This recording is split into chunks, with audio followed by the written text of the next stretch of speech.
Вчера на армискиот полигон Криволак се уништени 2 хемиски боеви гранати од Првата светска војна, кои што се пронајдени првата во нива во самото село Крклино, кој што се наоѓа пред влезот во Битола од Прилепска страна, и втората пронајдена во нива во аторот на село Кременица на македонско-грчката граница. Овие 2 хемиски гранати со боен отров се исклучително опасни, затоа што истите потекнуваат од Првата светска војна, истите се испукани преку цевка од артилериско орудие и нивните запалки се во армирана положба. Содржат боев отров кој што при активирање може да биде смртоносен неколку стотици метра околу самата експлодирана граната. Доколку дува ветер, опасноста може да биде уште поголема во насока на ветрот. Се работи за многу нехумани боеви отрови кои што подоцна биле забранети со меѓународните конвенции. Овие се трета и четврта хемиска граната, најдени последните 5-6 месеци.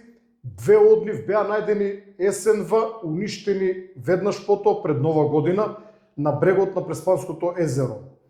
Апелираме до граѓаните, доколку забележат вакви гранати, дополнително ќе покажеме фотографии, истите ќе бидат испратени до вас медиумите преку Вибер групата на ДЗС, доколку најдат на вакви гранати да бидат исклучително внимателни, да не ги допират и веднаш да пријават на бројот 112.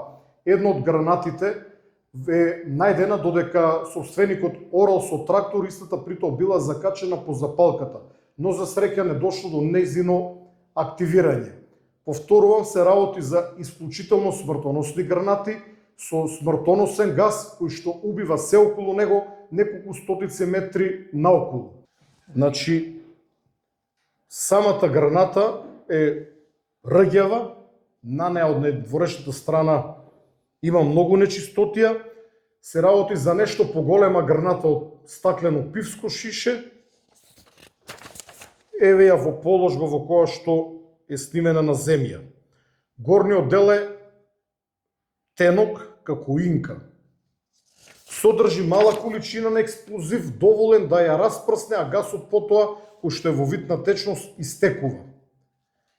Изработивме посебни протоколи за кога ќе биде најдена ваква граната, истата веднаш да биде однесена на безбедно место каде што нема да представува загрозување за животот и здравието на граѓаните. Ова се 2 гранати кои што беа уништени во текот на вчерашниот ден. Бидејќи се рѓави изгледаат безопасно, можеби некој вакви чува во некоја своја просторија, во штала, во плевна, по овие преубави македонски села, особено во Битолскиот крај, но и генерално на јужната граница, каде што се продекал фронтот во Првата светска војна.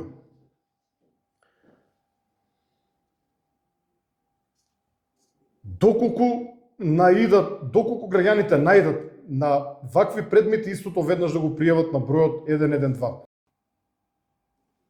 Раѓосана, но исклучително опасна. Во случај со плуг, истата да биде пресечена по средина, гасот ќе испари, ќе биде смртоносен за се во околината. Теренот е токсичен, се смета за безбеден дури после 72 часа. Голема благодарност до пиротехничарите на ДЗС, полицијата и армијата, кои што вчера ги уништија овие 2 пронајдени гранати. Повели Георги. Благодарам. Во кратки црти да ви објаснам, значи целта на оваа граната, кога би се активирала, не е силна експлозија, туку ослободување и ширење на токсичен агент во околината. Распрснување, не и разорување. Гранатата има експлозивно полнење само колку да го распрсне хемискиот агент. Нема голема ударна бранова сила како класична граната, туку ослободување на хемискиот агент. Најчесто предизвикува изгореници на кожа, очи и бели дробови. Значи печење на очи, пликови на кожата и така натаму. Содржи водород сулфид, безбоен, многу токсичен и запалив газ со карактеристичен мирис на расипани јајца. Основни карактеристики: хемиска формула, потежок е од воздухот и може да собира ниски простори. Во ниски концентрации има силен мирис, но во повисоки концентрации може да го парализира сетилото за мирис, па опасноста не се чувствува. Значи, опасноста може и подолго време да се случи при активирање на ваква граната. Се работи, значи, за артилериска граната, 75 мм од Првата светска војна. Две беа, кои беа уништени во вчерашниот ден. Уништувањето има посебен начин за разлика од другите гранати и не е препорачливо враќање на местото до 72 часа. По кратки црти тоа можам да ви кажам. За колку време настапува смртта, Ѓорги, ако се вдише ваков газ? Значи, не настапува веднаш смртта, има последици и, како што кажав, изгореници, на бели дробови, на исто и на ова. Океј, добро, ворете. Ке склопите од ова, пошто пред камера оне вичен да работи со експлозиви, не за пред камера. Океј, ворете. Топ го кажа, ќе извадете. Дали ви треба уште некоја информација, прашање евентуално? Ви благодарам. Ајде се фокусираме само на